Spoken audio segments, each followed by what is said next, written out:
Thank you, Dave. No worries. We'll I'll swap you that for these. we'll let you go. We'll invite Uncle Dean to come up and give us his talk. So,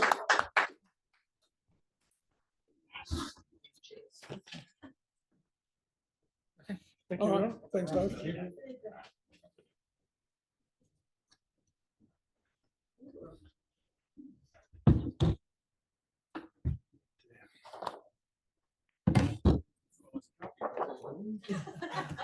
It's also a hat, if you're clever enough, but I haven't got there yet, John. Good to be here and good to be invited here. And thanks, Ralph, for contacting me. Ralph said to come and talk to you about why Royal is important to me. I don't separate things in the way I've been taught and never have. I've got a map of Royal, and it's what some people will say is all the Aboriginal sites in Royal National Park. But I say they should have just painted the map red. It's got a lot of dots on it. And I'll hand it around and you can look. We found lots of sites besides what's on that map. Every time we go out in the bush, we find something important. It wasn't that long ago that I found a tree that I believe to be at least 600 years old. That's in my opinion. And it was scarred 6 times. 2 of the scars were 30 meters up in the trunks. So they scarred them up high and then they scarred all the way around. My son found it and he just thought it was an old tree. And I said, okay, show me this old tree. It was out of Garrawara in the forest. And we got to it. And I said, son, you found something very important here. I said, this is what I call an intersection or a roundabout in the way I was taught. It tells you which way to go and where you can go and where you can't go. The problem with that is that Royal's been logged. So all the other connecting things have been taken out. But we have an idea of how that works, because if you take something physical out, it never takes the spirit out in our culture. And the spirit always finds a way to keep connected, because the old people just didn't do physical stuff. They put the culture into the land and they coded it through song, dance and different types of ceremony, and just little things like those middens, you know, that are very important to showing us the text in the land, showing us the writing. A lot of people walk around in Royal talking, you know. When I go into the bush and I want to learn something, I close the mouth straight away. And then, yes, use the ears, use the eyes, but then start to feel what's there. Royal is very sacred. I've just come back from a very sacred place called Gulliga Mount. I don't know if any of you have been there, but we've got our creation story there. Why I talk about that is because I had to do it back to back, and that takes a lot out of you, and I'm not that old. It's taken a week to recover now, because spiritually what it does to you in taking energy but flattening your battery very quickly. It's not meant to be done that way, but they were good people with good spirits, so I did it with my wife. And I say to the people, we're walking into sacredness. You know, if you want to learn something, Gulliga will teach you mentally, physically and spiritually. I've been to Uluru, I've been to Mungo 3 times for 10 days and no one around. I've been to where they found Mungo woman and Mungo man. Royal's up there with all of those places. It's a very, very strong place, but it's also connected to the whole of what we call the Sydney Basin. The people weren't isolated in their existence. And the old fellas used to say to me, 1 drop, 2 drop, 3 drop. You got a puddle. And then they say you got a stream, then you got a creek, then you got a river, then you got an ocean. or an estuary than an ocean. They said if the 1 drop, 2 drop doesn't fall up on the hill, you can't have things like the whale and the other things that are there living with the whale. And they said little things like the ant can teach us so much, because the ant, it works together, it works in unity, it knows its job, it builds not only a family, a community and a society, and they do so much work for us humans. But we as humans, and I've done it myself, I've seen it, where my grandson sees an ant and stomps on it. And they're sort of learning from us, you know, when we see a spider or something, we do these silly things. The old people were part of the ecosystem, you know, and that's what I can say. If there was too much of that there, they seen it because they lived with it every day. So let's take a few of them to bring that balance back in. You know, I see a lot of people now worrying about the koala and, you know, other little things that are important, believe me. But I see yesterday, and I don't want to be political, but I see yesterday the Australian ambassador shaking hands with Donald Trump and talking about rare and critical minerals taking more land.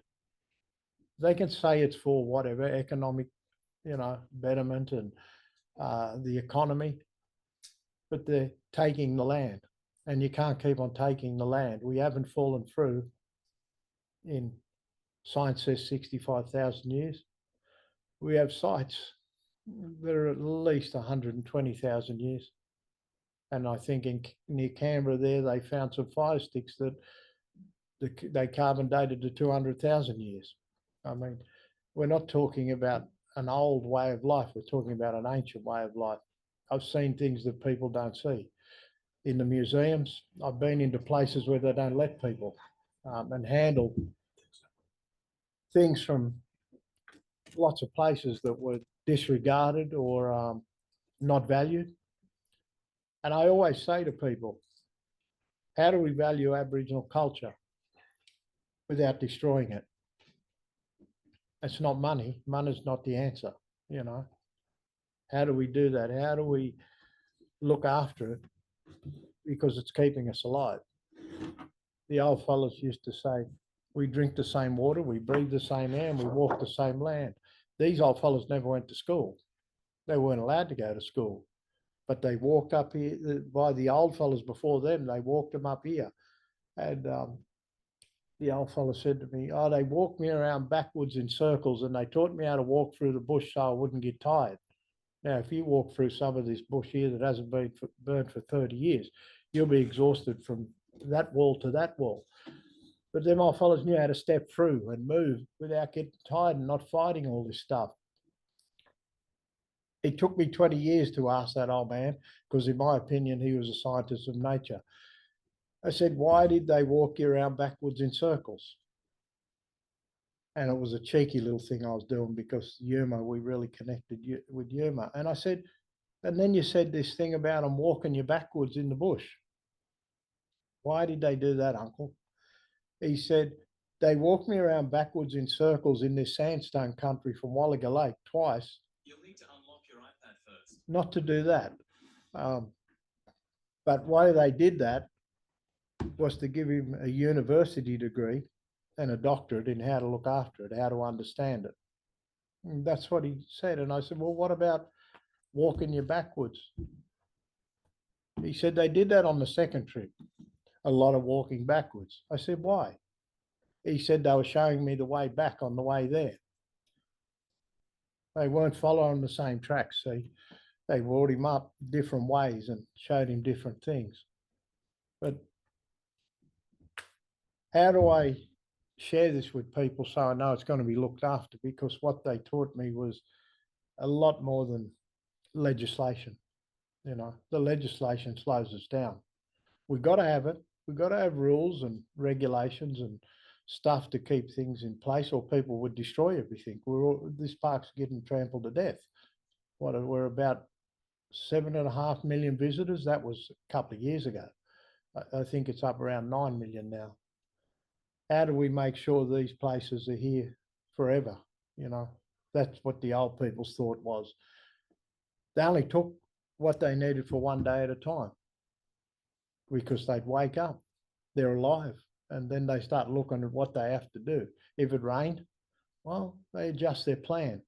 What do we do as humans? If it rains on our parade, we get all cranky and start saying, it's bloody raining. What are we going to do now? I've got a birthday party planned. If it don't rain, we don't live. We don't drink. We're 85% water. Them sites, there's people out there looking at things and resurveying and all that stuff. I don't need to do that because I can feel when I walk into an area what's there. I've been taught that way. When I got taught at the smallest fires you ever seen in the coldest places. And what that makes you is very uncomfortable. So you become very vulnerable to everything that's there, including them old men who they talk, but they talk through you, you know, in respect of teaching you to be sensitive, vulnerable, emotional, and how to understand this stuff. And I want to share that with people, you know, I want to take them in. I also say to people, we can't fly with the birds, you know, we're not magic, we're just human beings, but we're living spirits. And that living spirit can tell us lots of things about what's going on in that environment. You know, I was so heartbroken yesterday when I seen that stupid thing, critical and rare. They're going to be more critical and rare when they start digging around again, you know, selling the country. China owns the biggest land in this country, and I'm not sure who owns the most, but it's not Australians after that. How do we do something about it? I know you guys are asking questions to national parks all the time, trying to keep them honest. But you can't buy life. And why I say that is because all this stuff around us is life. It's living and it's doing its job. And how do we learn to live with it again? You know, how do we can't go back to the old days, walking around the scrub and the bush, but we can be more respectful of what's there and how it's supporting us, you know. This old boomerang, was the roughest bit of timber you ever seen. That's going to I think she's almost 90, that old woman. She lives at Bundina, and it come out of Bonnievale, and Parks cut down this big tree because it became dangerous somehow. I don't know how it was dangerous. It's still lying there in full. Anyway, that's my issue. So I took a bit of wood off it. I said, no, they're not going. I took other things and made some things out of it, but I made this boomerang for this old woman, see? It's mahogany. And it was all twisted and all over the place. And I thought, you know, that might give her a few more years of life if I can give a little gift like that for her, you know, because she's lived there most of her life. And then I got this here, little bowl, see, and it's off a red cedar. Red cedar was only looked at in this country for timber. What's the medicine in the red cedar? What sort of lives can the red cedar save? Because I know it's very powerful medicine. There could be the cure for cancer in red cedar and other plants because there's so much medicine there. But this country doesn't look at it, you know, as important. How do you live with a funnel web spider, a brown snake, a tiger snake, a death adder? And then if you go in the water, you've got a great white shark, you know. How did old people live with it? Because there was no Sutherland Hospital. When they got bit by a funnel web, then people lived. They didn't all get killed. And they were there all around them, you know, living with them. They learned how to live with it. But the medicine is where the animal is. And I want to look at that. I want to really look at that because before the old fella passed, he was starting to show me the stuff that people were saying was poisonous. He said, this stuff ain't poisonous. Because other people were saying, scientists and that were saying that's all poisonous. It's when you take it and what time you take it and how you take it. So he started showing me the in-betweens of all this medicine in this country, you know, and over at Ku-ring-gai too. This is the hospital. This is the psychiatric ward. This is the butchers, the bakers, you know. Everything's here to live still and keep us alive. But we got to keep on fighting and not dividing ourselves by that fight, you know. How does Aboriginal culture come together with scientists? My two grandsons let two of them platypuses go. And you know what upset me about it is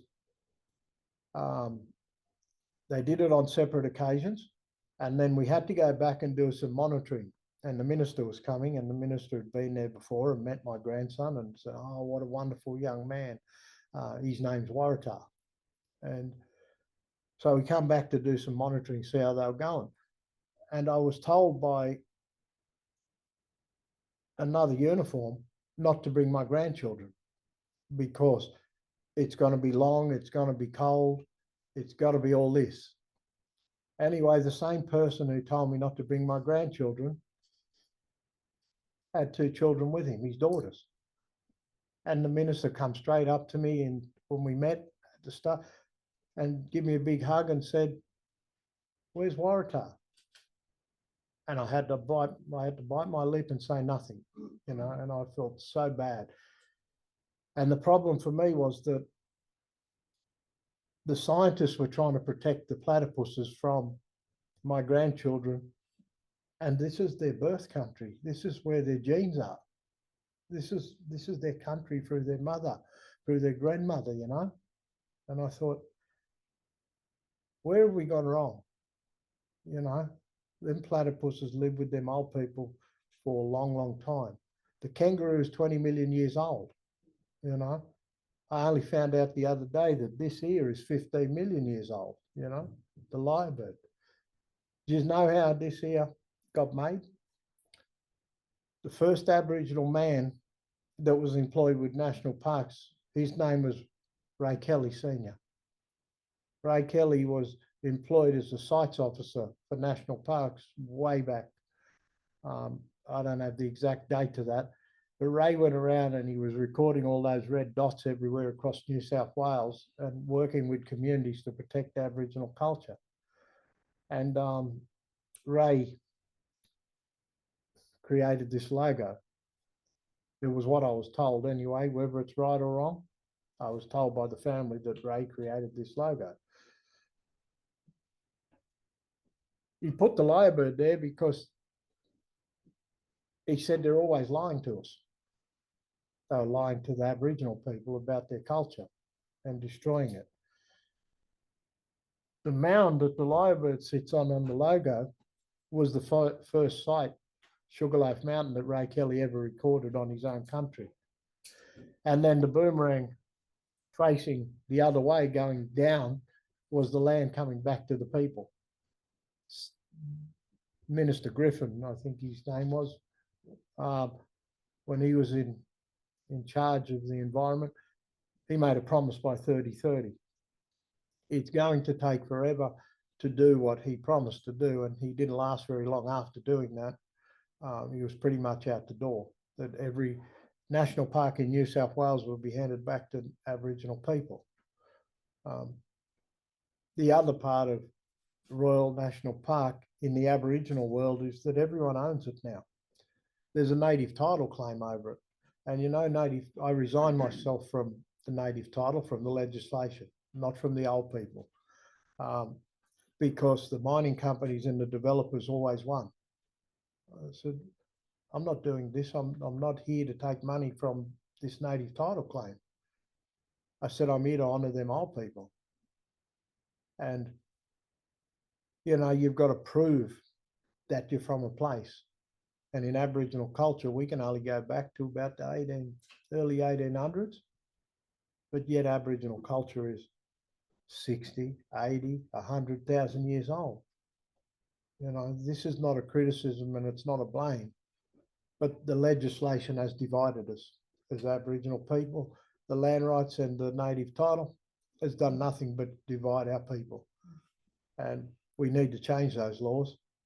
We need a law that sits in the middle and gives everyone an interest and a right to care for these places, you know. Not because a piece of paper tells you that you were here at this time. Where was your ancestors? There's a big spider web all along the southeast coast, and then it goes over the hills, and I'm talking about kinship connections. I'm related to every second family in La Perouse, yet I'm told I'm not from La Perouse, you know. All my ancestors are buried in that cemetery there. This is because of the law and the ownership thing. What do I own? I don't even own these, you know. They're not, they'll stay on top when I go in the ground unless I dig a big enough hole to put everything in with me. And that ain't going to happen. It'll become inheritance to the kids and that, you know. And things like this are priceless. And so is royal in that sense. You can't buy this, you can't own this. The gate taking's about, well, I'll just put a rough figure there, but I know it's more 60 million a year. Where's the 10 million add to 60 million to manage the park every year for the people? You know, and I'm coming to the end of my time with national parks because I can't keep on doing two things properly. You only do half a job. But I started in government about 34 years ago, and I got to wash the Queen's car. And there was a man in a suit there, and I was only 16, and I was allowed to wash the car. I was allowed to go in with the vacuum, but I wasn't allowed to get in it. And after it was nice and spick and span, the man in the suit was standing there. He was a big, tall man, very well dressed, very well shaven and all that. And I said, "Can I sit in it?" And he said, "No." It was the way he said no that was the problem. He thought he was higher. He thought he was superior. I wasn't allowed to have lunch with that man or his friends over there. They were driving Bob Hawke. And, oh, actually, the guy who drove Bob Hawke, I was allowed to have lunch with. He was an old South Sydney front rower named B. Cook, you know, and I was allowed to have lunch with him, but no one else. They all sat over there and sort of had this energy about them that no, and I wanted to be one of them. I wanted to drive the flash car and drive the politicians, you know. And I never got to do that. I swept floors, I emptied bins, and washed cars. And I was paid $95 a week for doing that. But that day when that happened, I realised there was work to do in bringing people together, you know. And that's what I've been doing for so long, is trying to bring the people together so we can look after what is important.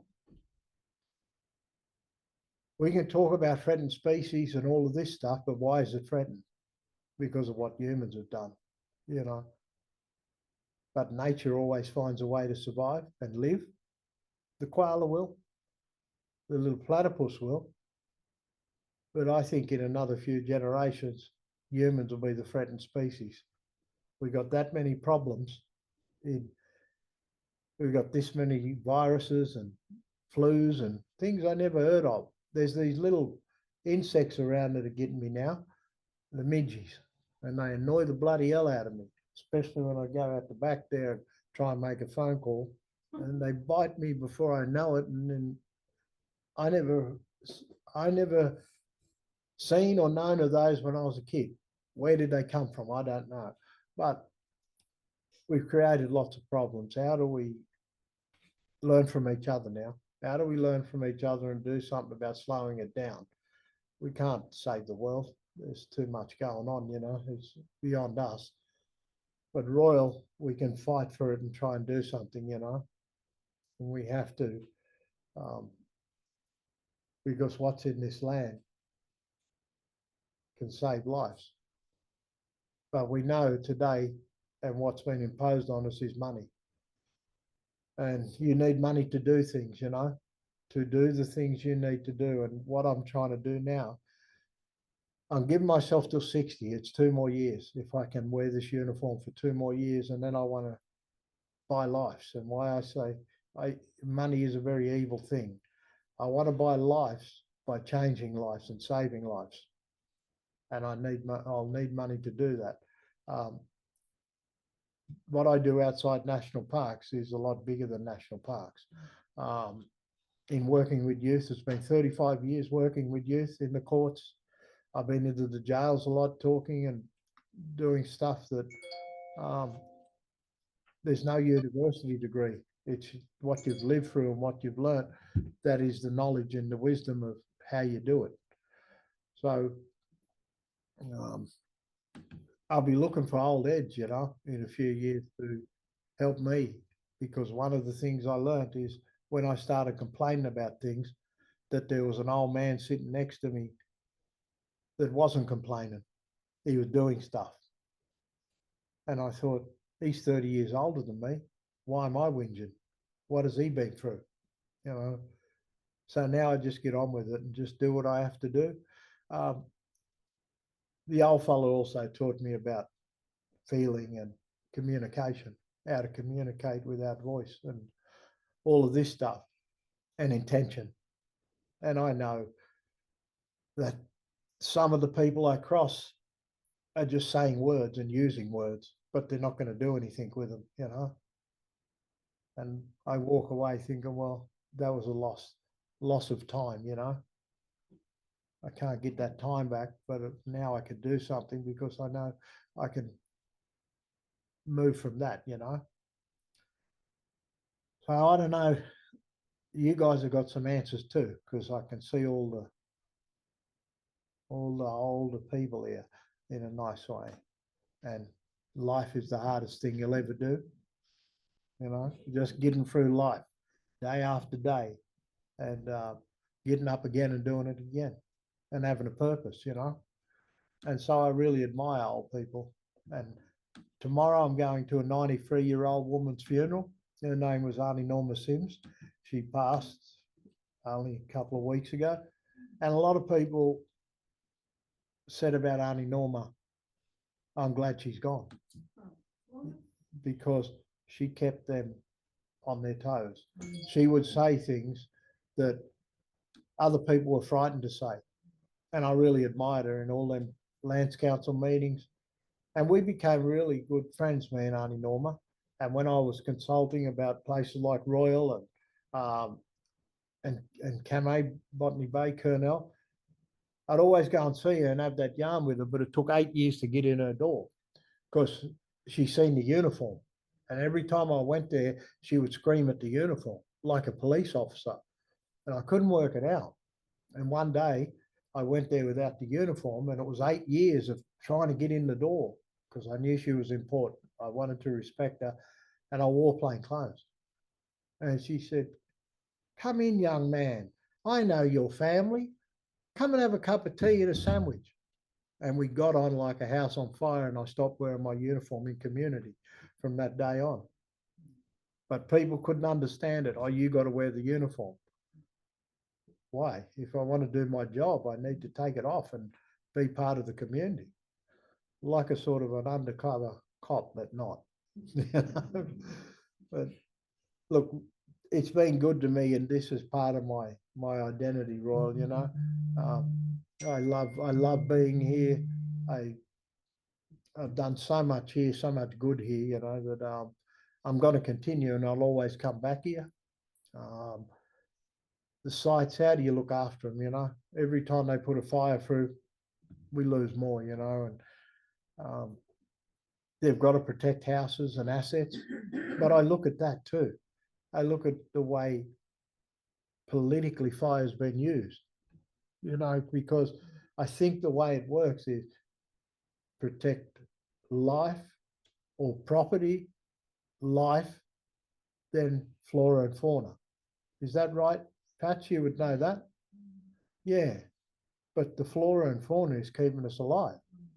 So why, but the old fellas used to look at that stuff and say, why would you build a house there? It's okay in winter, but look at all the funnels, and if the water's not coming down the hill, the fire's going to be coming up the hill with the wind.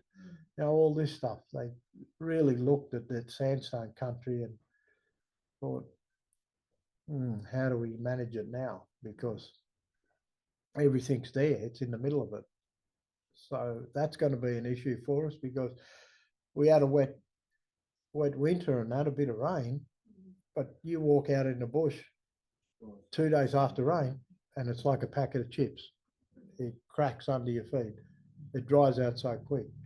I said to the people here before the last big fires, I said, look at them trees. I said, they're glowing. I said, they're telling you that there's no water in the ground. You don't need your machine to plug it in. The trees are telling you what's going on. They're dropping their limbs, they're dropping their leaves, they're dropping their bark, and they're glowing like candles.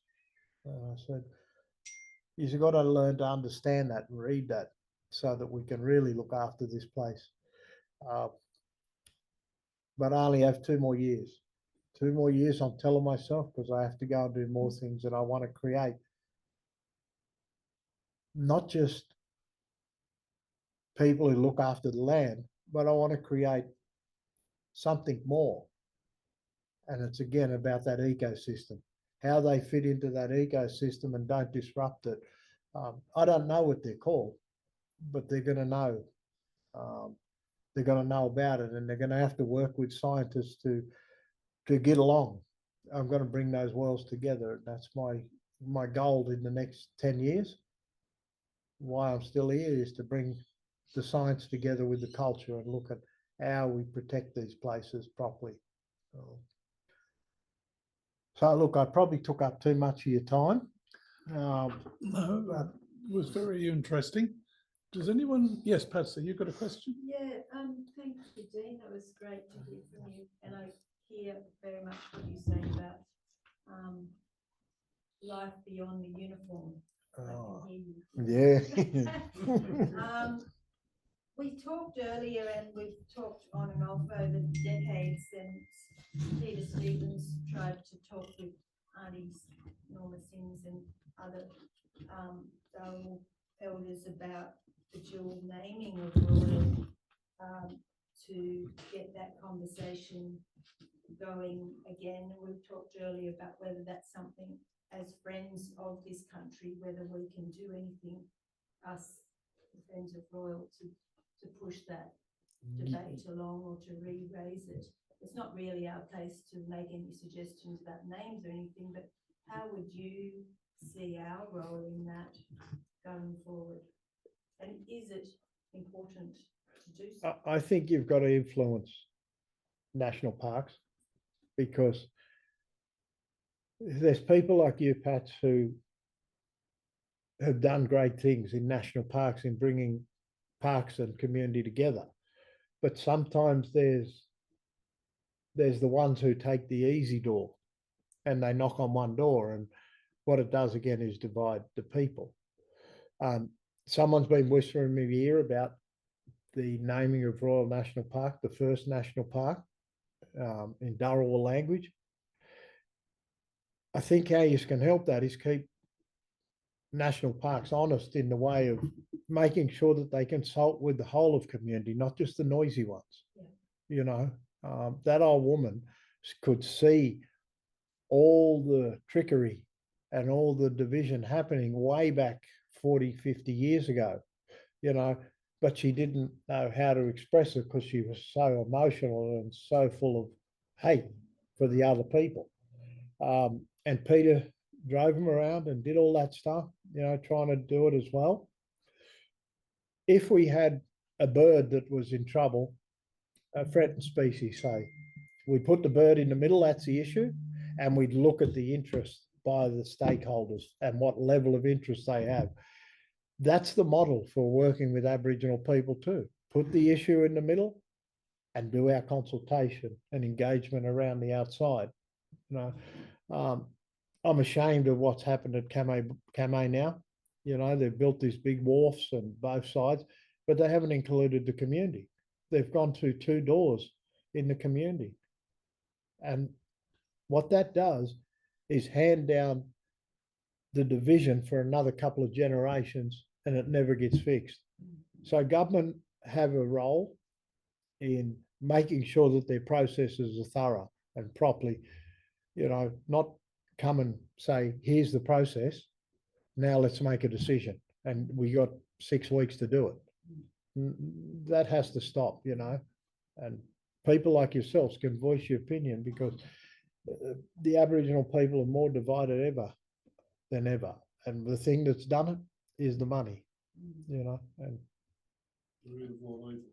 the root of all evil. We need it, but We live very comfortably, and I live at Bundoona, so I'm very lucky. And yeah, I've got a shack here, so I'm very lucky.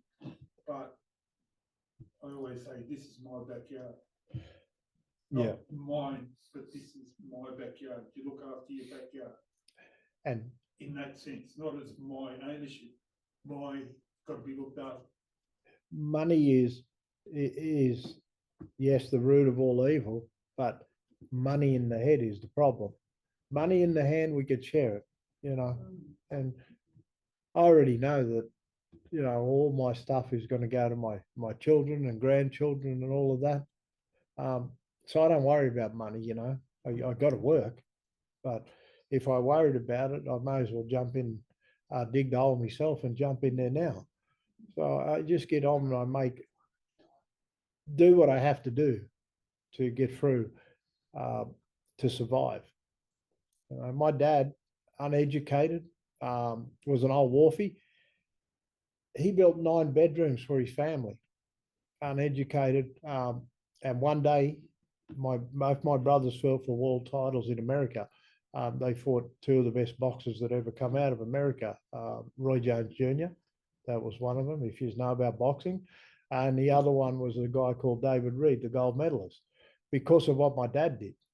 Because my dad was so hard and so disciplined that one day he walked us to school at La Perouse and he said, the best behaved gets 20 cents, the next best behaved gets 10 cents, and the next gets 5 cents.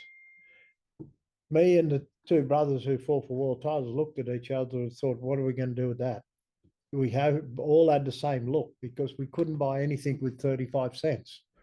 Mum used to give us lots of money, but she used to get it from Dad, see, to look after us and make sure we had money for our lunches and that. But he built 9 bedrooms, And I thought, wow, they're the legacies that we've got to remember. The people who taught us good lessons, we cannot forget about them, and we just continue. So the money, it is. It's a terrible thing, but they've imposed this on all of us now, and we just got to do what we got to do to survive. It's there. So yes. Anybody else got any quick questions? I'll hang on. 2 questions. All right. Looking about Western science and Indigenous knowledge Yeah. coming together. I heard a program this morning about the Gamay Rangers. Yeah. Working with New South Wales Uni on the seagrass. Yes. So are there any more things like that happening?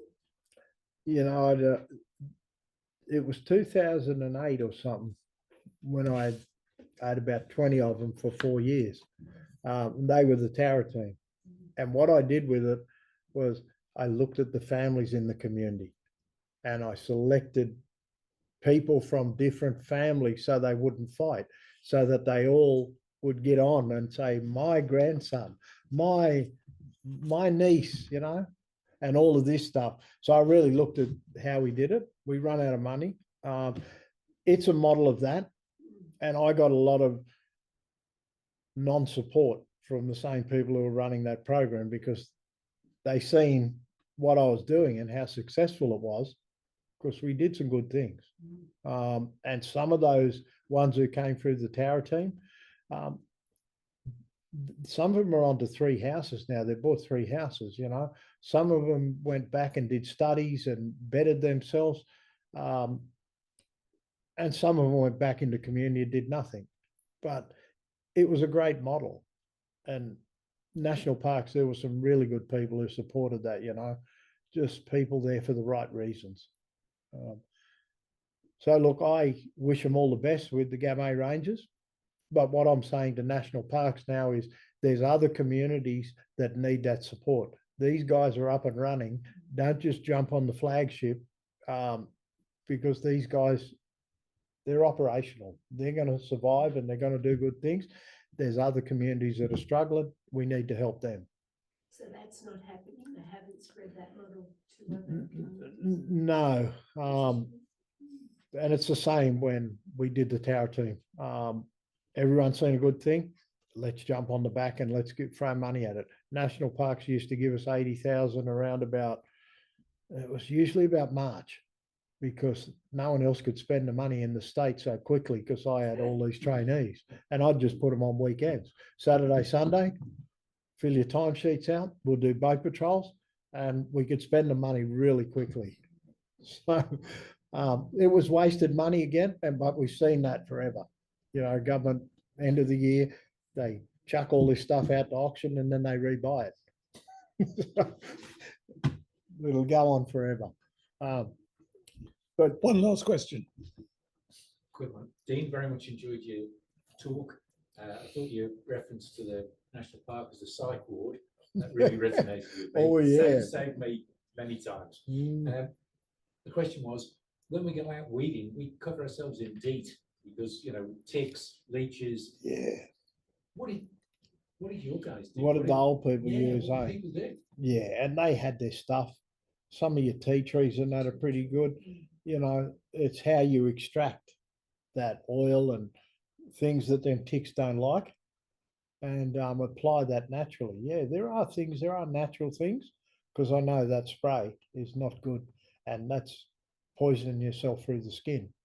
So tea tree oil, buy it and put it on, is that? Well, there's different medicines we have, and this is where I'm looking at what we need to put on to protect ourselves, because the ticks are out in big numbers at the moment, aren't they? Yes. They've come on really big time. There'll be stuff in here that the old people had for just rubbing on their body to keep that stuff off it. I get the opportunity quite often to discuss with children, primary school children, art, and they're really involved. As an adult and growing up in this area, I am fascinated by Indigenous art.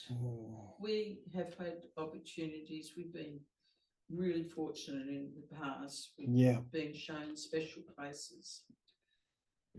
Is there a reluctance to show people Indigenous art in the Shire because of the chance it could be damaged? Or is it the spiritual connection you have with it? You don't want people who don't have a spiritual connection see it? Because I know when it's explained to children, they soak it up. They want to be educated about what they're seeing. And I always weave into my talks with them about art. Have you been for a bushwalk? And I'm stunned when I find out a child has never been for a bushwalk. And I think, then how can you connect with what we should be protecting if you don't understand it? So is there a way to get around this? Old Les Bursell was criticised, and, you know, like his name was spoken badly in community and that, but Les was groundbreaking. You know, what he was doing back then. Yeah, he might have glued some things together that didn't go together, but his intention of looking after Aboriginal culture and raising awareness with the rock art and all of that, Les was far ahead of anyone else. And he found a way to do it, you know. And now the murals, there are a few murals around. The rock art's disappearing, and it's on this side of the harbour, the south side. This rock's softer than Ku-ring-gai. Some of the sites you can't see. You've got to take water. You got to have the right light, and it's just weathering. And you give it another 10 years, and there'll be sites that we used to be able to see that we can't see. And the other problem is they're going in and highlighting them. And highlighting is where they take the lichens and mosses out of the groove. But the old people put that stuff in under ceremony. And they were people who had been through their teaching to do that. When you go in and play with that stuff, there's repercussions spiritually for what happens, and it mightn't affect the people who are doing it, but it's as bad as vandalizing it, in my opinion. If they don't know the story, if they don't have that connection, it's a band-aid, because 18 months later, that is lichens and mosses come back, but every time they touch them, they change the grooves. So, look, people get taught differently, and not all Aboriginal culture is the same. So, look, it's up to them what they're doing, but again, who does it affect? You know, that when they're playing around with these things. But you think about educating them is so important, because it's unique. The rock art is unique, and it should be shown in some form out to the wider community. So my old teacher, and I'll finish with this, my old teacher took people up to Gulliga for years, and he got ridiculed by his own people, his own family, for doing that, non-Aboriginal people. He said, I've been taking them up there so that our culture can be respected and valued. And he said, has anything up on Gulliga been destroyed ever after 40, 50 years of walking up there? No. So they respected it. Everyone respected it. We've got to find a way, because there won't be nothing to look at if we don't. And Why don't you make a YouTube clip and document it in videography that can be shown in primary schools? It's a way of educating without interrupting that site. because the government give the loud people too much voice, and it causes too much problems, and the government won't allow it. And this is the education we're talking about now, you know, in the education department. There's too many barriers, you know. So, Is that a brick wall? You're saying there's no way of doing anything then, Dean? yeah, it's the loud ones always win. And look, I'll tell you on the inside,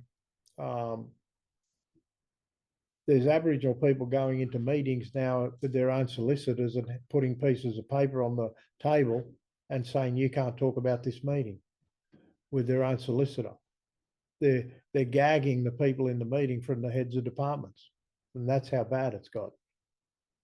So how do you fight against that when with the writing and the legislation, you can always change it. You can always, it's the thing about the English language, there's always a way to write it, you know, or rewrite it or move it by moving words and things like that. And that's what they do. They send you a nice response. Oh, we can't do that because of this, and they'll make up another excuse. So we get roadblocked from trying to do these things. So I removed myself completely from the political stuff and just do when we're sitting at a fire, there's no legislation there in the bush. And where I'm up to now is getting my own land so I can do this stuff on the land. And I need land close to Sydney because there's so many problems in Sydney, you know. I have my own house, I own my own house, but I need land to be able to do these programs properly where we can lock the politics out. It's the only way to do it. Yeah.